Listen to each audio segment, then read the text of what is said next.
There is currently no other system out there which can be applied to both the spine and extremities. And the McKenzie system is definitely strong in the spine and has a rapidly growing evidence base in the extremities.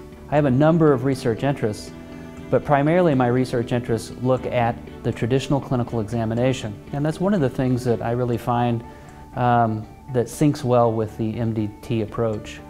You see, I think the MDT approach has really created a smooth, patient-friendly, efficient clinical examination. The McKenzie subclassification of patients directs the treatment of the patient, so it provides the structure for when manual therapy is required, and importantly, guides the clinician in the choice of the techniques, which is a unique feature of the McKenzie method.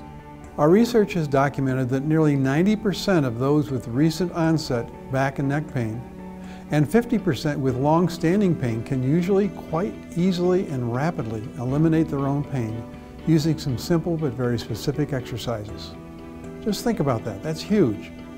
And this includes patients who have had back and neck surgery recommended to them. It's just never too late for this evaluation.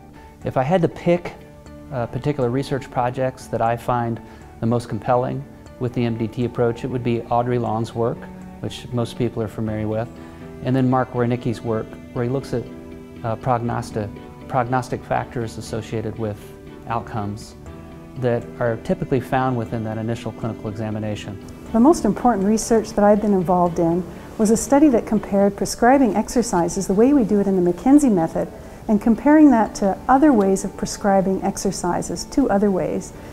We were able to show that there was no good or bad exercises. What really mattered was getting the right exercise matched to the right patient. And centralization is a key cornerstone behind the McKenzie method. And centralization is also the most extensively studied clinical examination finding and was associated with a good prognosis in 21 of 23 studies. We have reviewed the literature twice about centralization and directional preference and found that this is pretty consistently associated with a good outcome.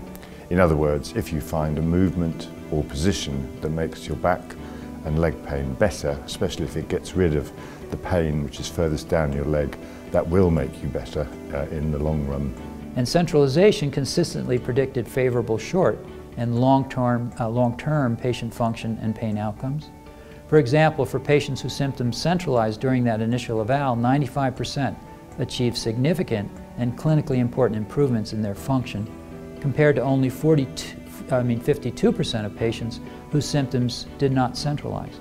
It is now clear that exercise can be used to reduce pain, restore movement. It's not about strengthening. It shouldn't take weeks or months for the results to be seen. An assessment guided by the MDT principles can assure that the exercise is individualized and matches the right exercise to the right patient at the right time.